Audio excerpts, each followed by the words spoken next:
तुम्ही सुद्धा जेवताना पोळीवर तूप वाढायला आल्यावर नको नको माझं वजन वाढेल असं म्हणून तूप नाकारता का? जर हो, तर तुम्ही खूप मोठी चूक करताय. विशेषतः थंडीच्या दिवसात जर तुम्ही साजूक तूप खात नसाल तर तुम्ही आरोग्याशी खेळताय.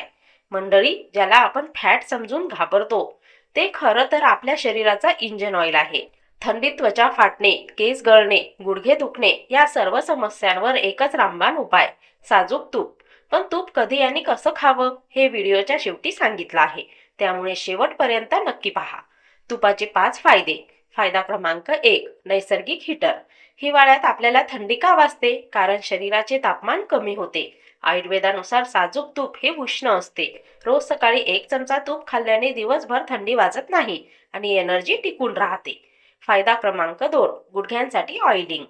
थंडीत अनेकदा आपले गुडघे कटकट वाजतात. जसं गाडीच्या इंजिनला ऑइल लागतं तसंच आपल्या सांध्यांना लुब्रिकेट म्हणून तुपाची गरज असते. तुपामुळे हाडांमधील घर्षण कमी होतं आणि भविष्यात होणारा सांधेदुखीचा त्रास टाळता येतो. फायदा क्रमांक 3, नैसर्गिक मॉइश्चरायझर. थंडीत महागड्या कोल्ड क्रीम लावूनही त्वचा कोरडी पडते. मग आहारात तूप वाढवा.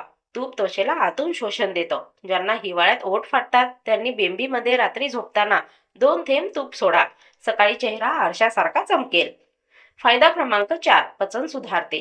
अनेकांचा गैरसमज आहे की तूप पचायला जड असतं, पण साजूक तुपात ब्युटेरिक ऍसिड असतं जे आपल्या आतड्यांना मजबूत करतं. जेवणात 1 चमचा तूप असेल तर बद्धकोष्ठतेचा त्रास कधीच होत नाही.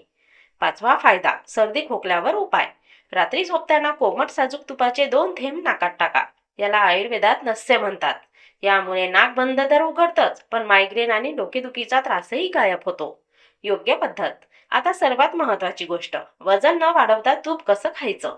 हिवाळ्यातील सिक्रेट रेसिपी. रात्री झोपण्यापूर्वी 1 कप कोमट दुधात अर्धा चमचा हळद आणि 1 चमचा साजूक तूप टाकून प्या. हे मिश्रण तुमचं वजन नियंत्रित करेल, शांत झोप लागेल आणि सकाळी पोट साफ होईल.